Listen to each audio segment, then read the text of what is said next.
How's it going, friends? The past couple of months, politics in Europe have been explosive, and the excitement is not going to end anytime soon. First of all, the European Council has a rotating presidency. Each country gets to fill the spot of president for 6 months every 13 and a half years. Now, this is different than Parliament. Remember, there's an EU Parliament, an EU Council, and an EU Commission.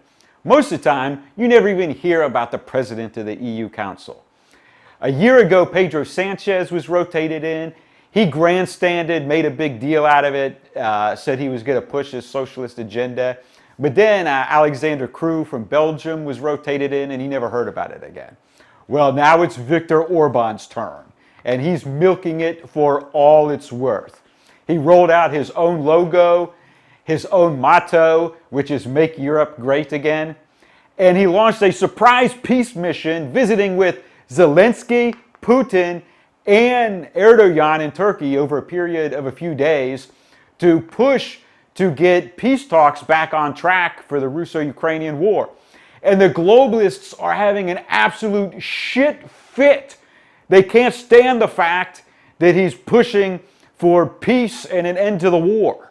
The only head of state I've even seen that has supported him on this is Robert Fico in Slovakia. Meanwhile, at the same time, Orbán launched a surprise new EU group alongside Andrej Babiš from Czech Republic and Herbert Kickl from Austria. And this was pretty much a big surprise that no one expected. And now most of what used to be the Identity and Democracy group has rolled into it.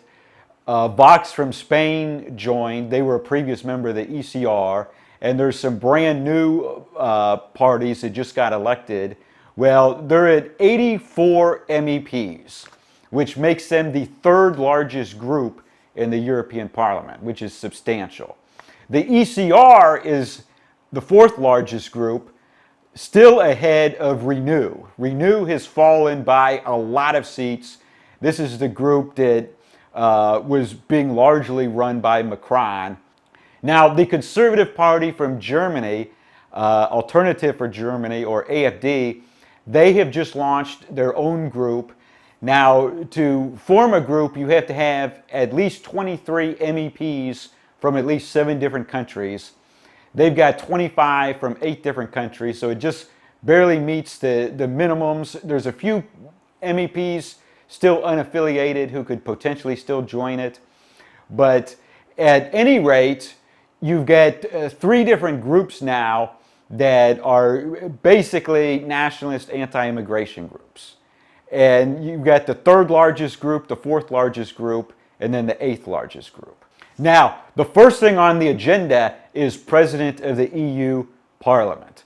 Von der Leyen either has to be re-elected or replaced with a process that begins, I believe, July 18th, very soon. And her group, the European People's Party, the EPP, they're going to be the largest group with 190 seats.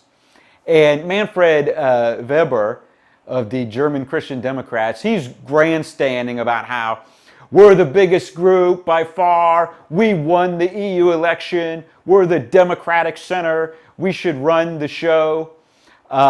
Meanwhile, their 190 seats is only a tad over half the seats they need to re-elect von der Leyen.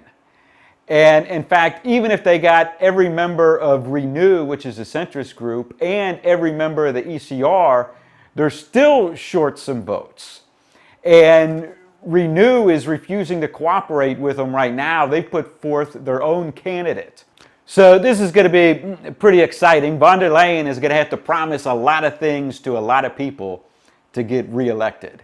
Now, the ECR, it's co-chaired by the Fratelli d'Italia, or Brothers of Italy, and the Polish Law and Justice Party. Now, Giorgia Meloni of the Brothers of Italy, well, her strategy is to support von der Leyen in exchange for von der Leyen keeping her nose out of her own domestic policies in Italy. And a big thing is, allegedly, beginning in August, Italy is going to start sending all their illegal alien boat people to detention centers in Albania, where allegedly they'll be deported in as few as 28 days. Now, the globalists and the leftists are all screaming bloody murder, and von der Leyen has conceded that there's nothing about this that's illegal. So she's not opposing it.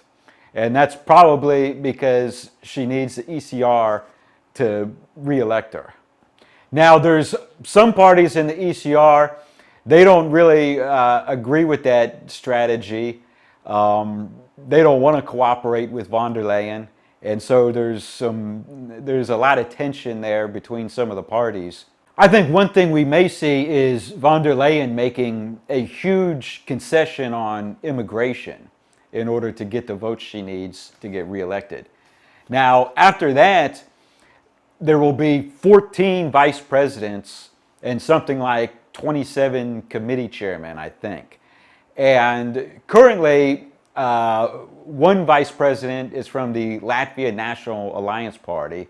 That's the only nationalist of the current 14, but theoretically, they could be looking at 3 of the vice presidents to be filled by members of Patriots of Europe and the ECR, and as well as a huge number of committee chairmen. All right, a lot is happening in France. I tried to make a video about it 2 days ago, and I had some equipment problems. I'm going to try to make a video about France tomorrow. So click the like button, post a comment below, tell me what you think about this, and click the subscribe button. New video every few days. Nem amiatt a kultúra, nyelv, teljesítmény, földrajz, család, történelem, a temetőink, a templomaink, a gyerekeink, a jövőnk, ezt szeretjük. Ez nem valaki ellen van. És mi nem akarunk olyan Európát, amely elveszi, elszürkíti, eltünteti mindazt, ami nekünk, hazafiaknak fontos.